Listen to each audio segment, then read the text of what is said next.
Inspección general. Introducción. En cualquier terreno de actividades el arte de observar constituye una buena condición, pero en la práctica de la medicina es indispensable. El examen físico es, simplemente, una serie de observaciones, y ver es, en algunos aspectos, un arte que debe ser aprendido. La inspección general puede definirse como el examen del enfermo por medio de la vista, pero debe tenerse presente que también intervienen otros sentidos como el olfato y el oído.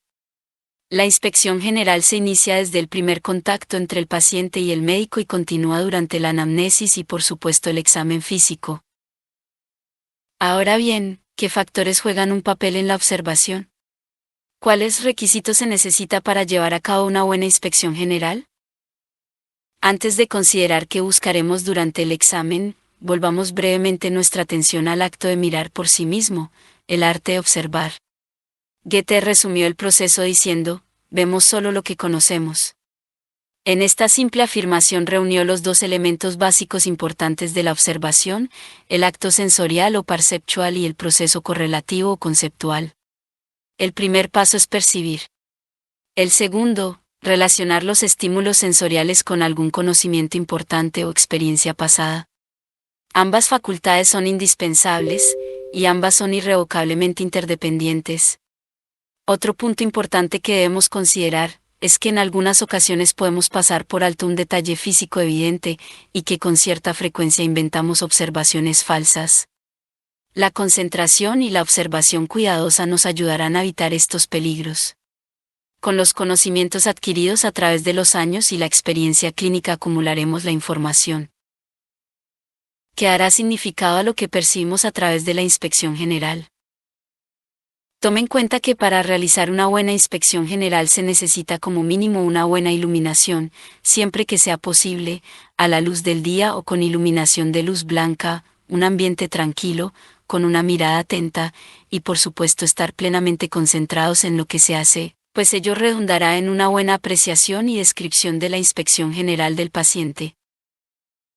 A continuación, se describen los aspectos mínimos que deben ser evaluados durante la inspección general del paciente, los cuales incluyen estado o nivel de conciencia, estado general, estado nutricional, facies, actitud, movimientos involuntarios, marcha, indumentaria, arreglo, higiene personal, discurso, olores corporales y bucales, y dispositivos. Al momento de describirlos en la historia clínica no necesariamente debe seguirse este orden y deberá redactar para fines de nuestra unidad solo aquellos aspectos en donde haya alteraciones. Estado de conciencia, niveles de conciencia. Nivel de conciencia. Este parámetro se refiere al grado de alerta y orientación respecto al medio que lo rodea. Cuando el paciente impresiona tener compromiso del nivel de conciencia, es conveniente partir investigando lo siguiente. Orientación en el tiempo, orientación en el espacio. Reconocimiento de personas. Además de las preguntas, para conocer el nivel de alerta de una persona se puede recurrir a otros estímulos, ruidos, mover al paciente, tocarlo, aplicar un pellizco suave en la región infraclavicular, presionar con un dedo el lecho ungueal o en la región retroauricular, sobre la apófisis mastoides. Se trata de evaluar el grado de respuesta que se obtiene con estímulos de distinta intensidad, algunos de los cuales puede llegar a producir dolor, pero teniendo el cuidado de ser prudente, saber dosificar el estímulo y no infligir un daño. Según las respuestas obtenidas y los estímulos aplicados se configura la siguiente descripción. Niveles de conciencia, despertar. Lucidez, normal. Estado de plena alerta. Corresponde a la persona normal. Es capaz de mantener una conversación y dar respuestas atingentes a las preguntas simples que se le formulan. Normalidad del estado de entendimiento, comprende y se comunica, y vigilia, estar despierto. El entendimiento depende de la normalidad de la corteza, mientras que la vigilia depende de la indemnidad del tronco cerebral, tálamo, mesencéfalo y protuberancia. Cuando se compromete la corteza, habrá alteración del entendimiento con vigilia conservada. Obnubilación o somnolencia. Corresponde a un despertar fácil y casi normal. El paciente se encuentra desorientado en el tiempo, no sabe la fecha, o en el espacio, no reconoce el lugar donde se encuentra, indiferente al medio ambiente, reacciona frente a ruidos intensos o situaciones inesperadas y está indiferente a su enfermedad. Es capaz de responder preguntas simples y ejecutar movimientos con fines defensivos ante estímulos verbales y, por su puesto, dolorosos, sopor o estupor superficial. El paciente impresiona estar durmiendo. Al estimularlo, despierta, pero no llega a la lucidez y actúa como si estuviera obnubilado, respondiendo escasamente a preguntas simples, respuesta verbal escasa o nula. Al dejarlo tranquilo, el paciente vuelve a dormirse. Si es necesario aplicar estímulos dolorosos para lograr que abra los ojos o mueva las extremidades, respuesta de defensa, se trata de un sopor profundo. Coma superficial, el paciente no se despierta ante ningún tipo de estímulo y solo realiza movimientos desorganizados ante el dolor. Coma profundo, no se obtiene respuesta a ningún tipo de estímulos. Hay ciertos estados en los cuales el paciente mantiene la vigilia, pero hay trastornos severos del entendimiento. A los mismos se les conoce como coma vigil, estado apálico o estado vegetativo. Cuando se compromete el entendimiento se conserva el estado vigil. Se presenta en pacientes que sobreviven periodos prolongados después de un daño encefálico severo, consecuencia de lesiones corticales y barra diagonal o en la sustancia blanca subcortical. Existen escalas para medir los niveles de conciencia, como la escala de Glasgow, la cual será escrita en la unidad de neurología. Estado general. Es una evaluación subjetiva que depende de todos los datos recopilados del paciente e interpretados según la experiencia personal del médico. En otras palabras, es el aspecto general del paciente visto en su totalidad. Para describir las impresiones recogidas se usa la siguiente nomenclatura. Buen estado general. Regular estado general. Mal estado general. La evaluación del estado general tiene utilidad práctica, principalmente para entender hasta qué punto la enfermedad afecta al organismo en su conjunto. También alerta al médico en caso de que haya pocos signos o síntomas indicativos de determinada enfermedad, lo cual obliga a profundizar la investigación diagnóstica en busca de la enfermedad que justifique el deterioro del estado general. También puede ocurrir la situación inversa, o sea, conservación de un buen estado general en presencia de enfermedad grave. Esto indica buena capacidad de respuesta del organismo, que incluso tiene valor pronóstico. Facies. Es el conjunto de datos manifestados en la cara del paciente como resultado de las características anatómicas y de la expresión fisonómica. No son solo elementos estáticos, sino principalmente la expresión de los ojos, los movimientos de las alas de la nariz y la posición de la boca. Observe la cara en reposo y cuando el paciente interactúa con otras personas. Vigile los cambios de expresión según los puntos en consideración. ¿Son adecuados? O bien, la cara se conserva totalmente inmóvil durante todo el tiempo. Ciertas enfermedades imprimen en la cara rasgos característicos, y a veces el diagnóstico se establece con la simple observación del rostro del paciente. Algunas de estos tipos de facies son: facies hipocrática. Los ojos hundidos, enoftalmos, fijos e inexpresivos, llaman de inmediato la atención del examinador. También es común observar aleteo nasal y el rostro casi siempre está cubierto de sudor. La palidez de la piel y la cianosis labial ligera completan la facies hipocrática. Este tipo de facies indica enfermedad grave y no es raro encontrarla también en estados agónicos de enfermedades que evolucionan lentamente. A continuación algunos ejemplos: pancreatitis en etapa aguda, cáncer en etapa terminal. Facies de Basedow, hipertiroidea. Los ojos saltones, exoftalmía y brillantes constituyen el rasgo más característico de esta facies, destacan sobre todo en el rostro delgado y alargado. La expresión fisonómica indica vivacidad. Sin embargo, a veces el rostro expresa miedo y angustia. Facies mixedematosa. Está constituida por rostro redondo, nariz y labios gruesos, piel seca y engrosada y con surcos acentuados. Los párpados denotan infiltración y arrugas. Las cejas son escasas y el cabello seco y sin brillo. Además de estas características morfológicas destaca la expresión fisonómica, que indica desánimo, apatía y poca inteligencia. Esta facie se observa en hipotiroidismo o mixedema. Facies acromegálica. Se caracteriza por arcos supraorbitarios acentuados, prominencia de la masa facial, gran desarrollo del maxilar inferior, y además nariz, labios y orejas aumentados de tamaño. En este conjunto de estructuras hipertrofiadas los ojos parecen pequeños. Esta facie se observa en la acromegalia, enfermedad causada por hiperfunción de la hipófisis, la cual produce incremento en la producción de hormona del crecimiento. Facie escusingoide o cara de luna llena. Como su nombre lo indica, lo que llama de inmediato la atención es el rostro redondo con rasgos faciales atenuados, esto por la retención de líquido a causa de exceso de glucocorticoides, hipersecreción de ACTH y cortisol libre. En forma secundaria se nota la presencia de acné e hirsutismo por el aumento en la síntesis de andrógenos suprarrenales. Esta facies ocurre en el síndrome de Cushing por hiperfunción de la corteza suprarrenal. También puede aparecer en pacientes bajo tratamiento con corticosteroides y en pacientes con tumores hipofisiarios. Actitud. La actitud se define como posición adoptada por el paciente en su lecho o fuera del mismo por comodidad, hábito o con objeto de aliviar algún padecimiento. Algunas veces el paciente adopta algunas posiciones de manera consciente, pero otras son involuntarias o como resultado de estímulos cerebrales. De esto se concluye que la primera preocupación del médico debe ser diferenciar estas dos situaciones de las que solo tienen valor diagnóstico, como actitudes inconscientes o que alivian algún síntoma. En ausencia de estas, se puede decir que el paciente carece de actitud específica o que su actitud es indiferente.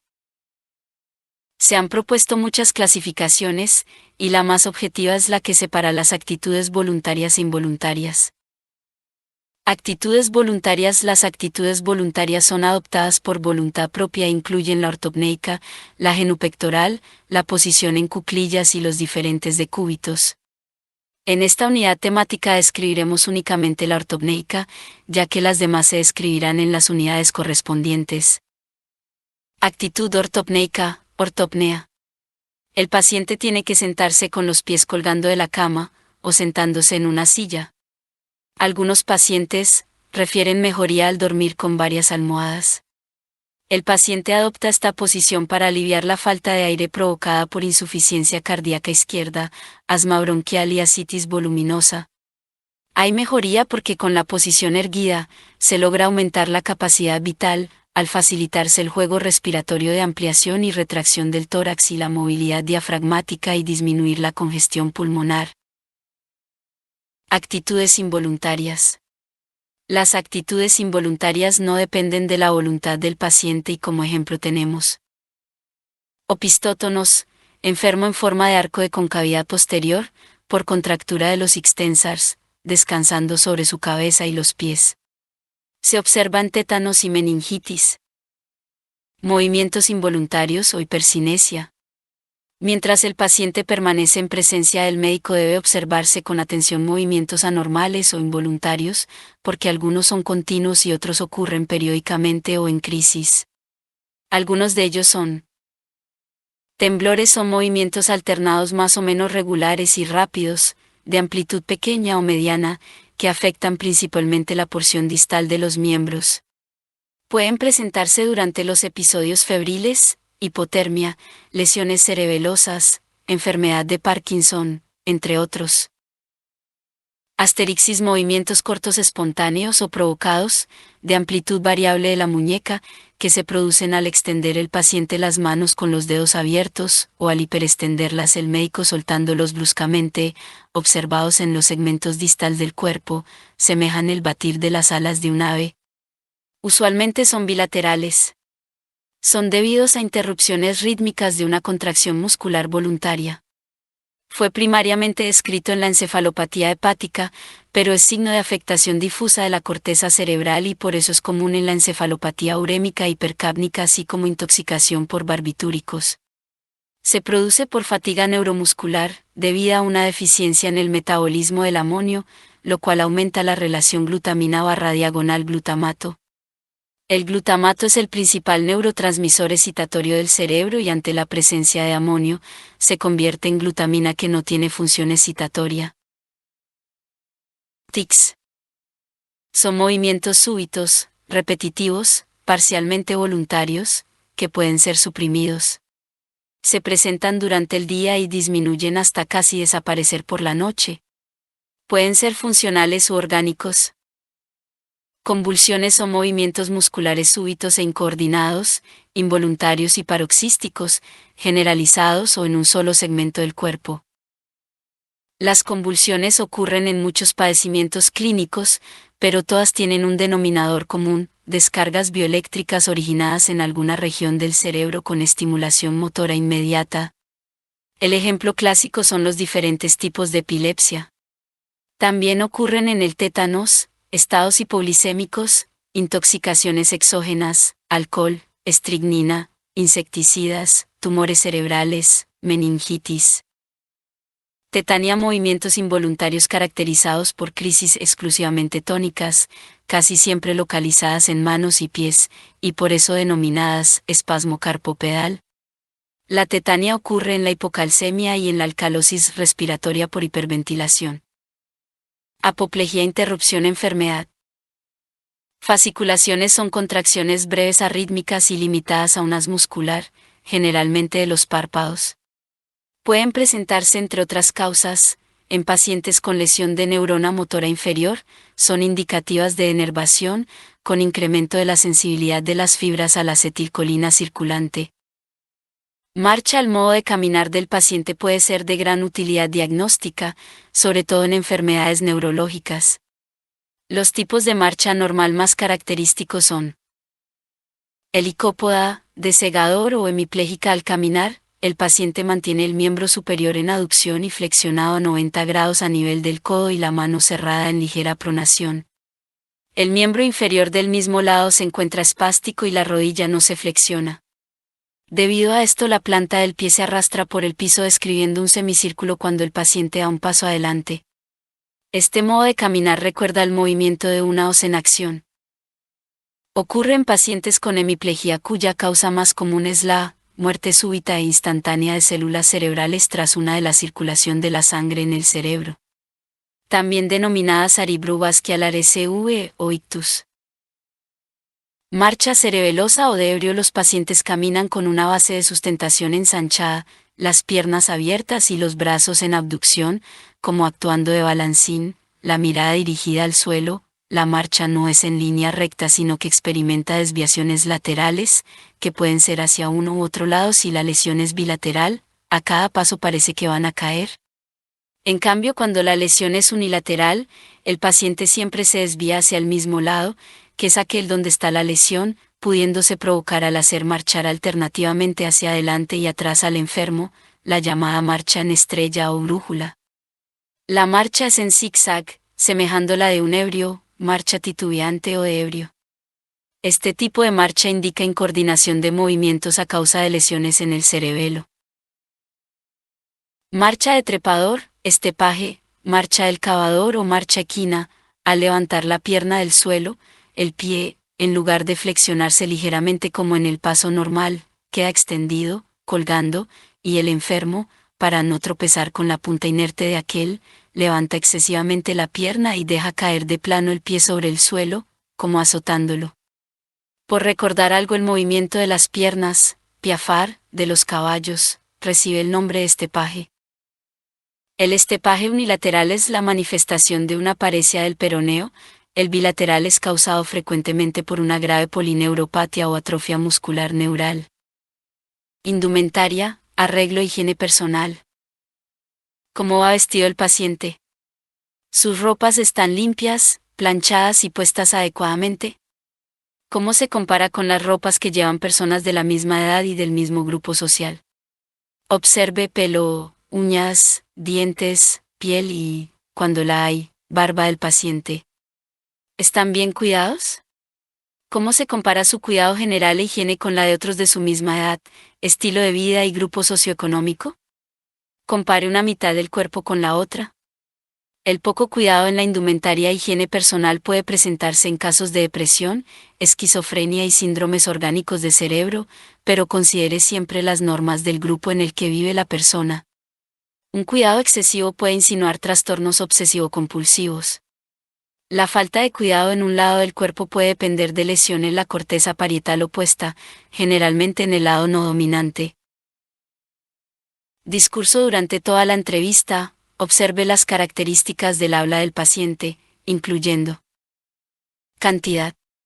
¿El paciente es locuaz o relativamente silencioso? ¿Hace comentario espontáneo o solo como respuesta a preguntas directas? Frecuencia y volumen, intensidad, ¿habla prisa o lentamente?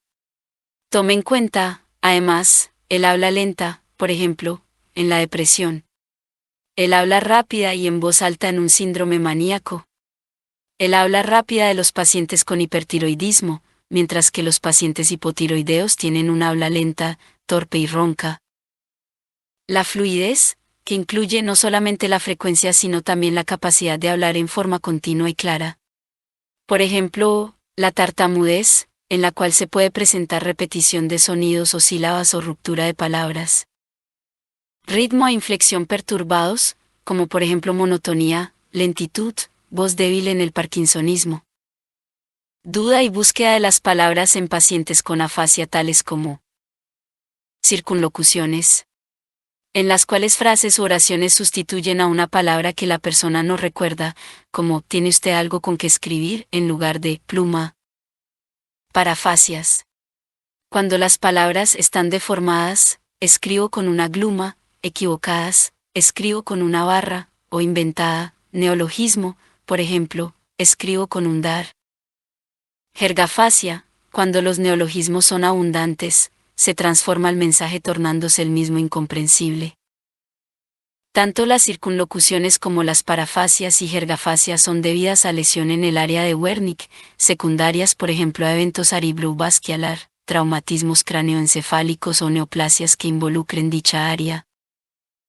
Olores corporales y bucales. Aunque pueden dar importantes datos para el diagnóstico, hay que evitar un error frecuente: nunca dé por hecho que el alcohol en el aliento de un paciente explica los signos neurológicos o el estado mental. Los alcohólicos pueden sufrir otros problemas graves y potencialmente corregibles,